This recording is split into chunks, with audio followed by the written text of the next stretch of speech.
A recent report by pro-Ukrainian source Deepstate suggests that Russian forces have likely advanced in the Pokrovsk direction. After capturing Novooleksiivka and eliminating the salient to the south of the village, the Russians reportedly worked to make a buffer zone to the north by attacking in the direction of Yurivka. They were apparently able to advance along a treeline running from east to west, before taking up positions in nearby forest plantations on the southeastern outskirts of the settlement.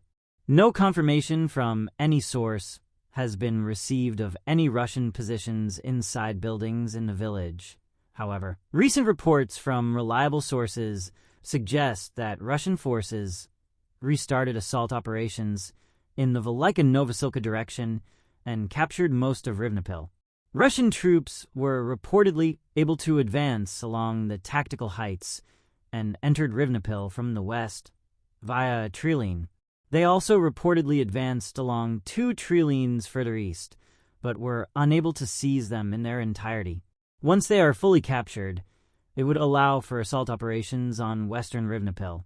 Additionally, Russian forces likely advanced in the direction of Novooleksiivka. This would have been done by crossing a small river and advancing up 2 parallel treelines.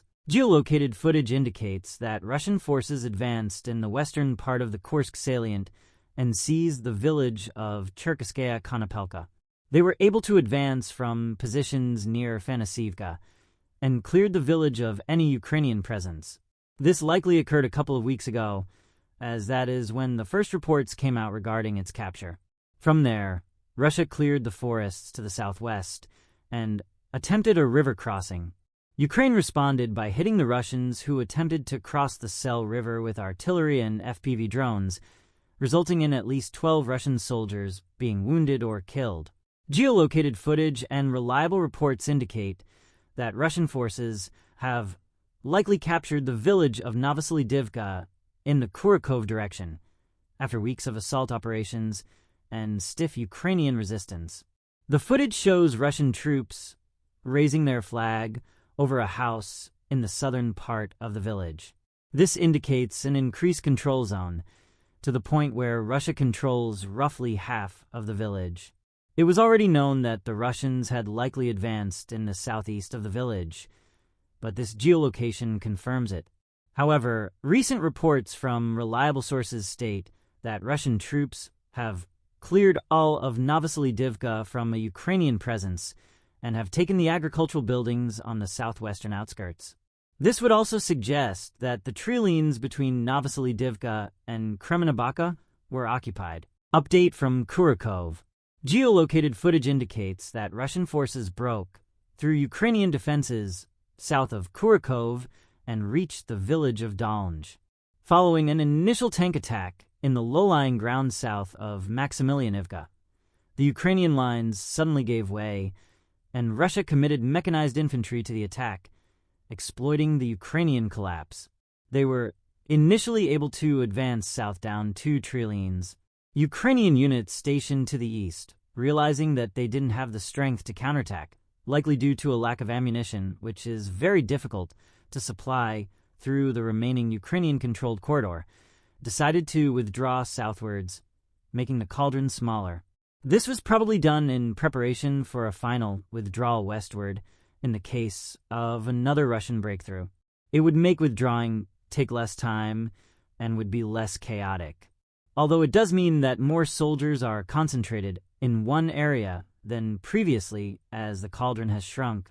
We may see Russian FAB glide bomb strikes on the remaining positions here in the near future, which would obviously result in significant Ukrainian casualties. After this initial withdrawal from the northern part of the cauldron, Russia continued their mechanized offensive and broke through to the eastern outskirts of Dolnj. Some sources wrote that they assault detachments were able to enter the eastern streets of Dolnj.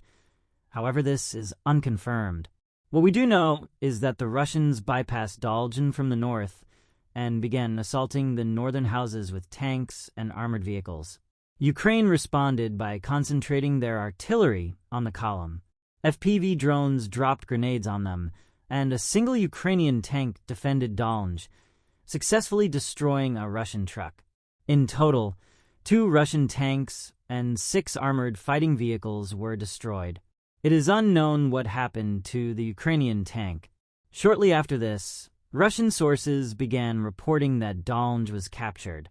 I am yet to view visual confirmation of this, however. Despite Ukraine likely committing extra artillery to this direction, the situation remains critical in the city and catastrophic for the units to the southeast. Recent reports from reliable sources suggest that Russian forces likely advanced in the Andriivka and Pokrovsk directions. Russian forces reportedly entered the eastern houses of Zoria and established positions there. One report states that they were able to capture half of the village. Further north, Russian soldiers reportedly were able to advance southwest of Novooleksiivka, seizing most of a treeline, and are beginning to branch off onto the adjacent treelines, clearing the positions there. One report states that they were able to advance further along this main treeline. However, I haven't viewed confirmation of this from any of my other sources.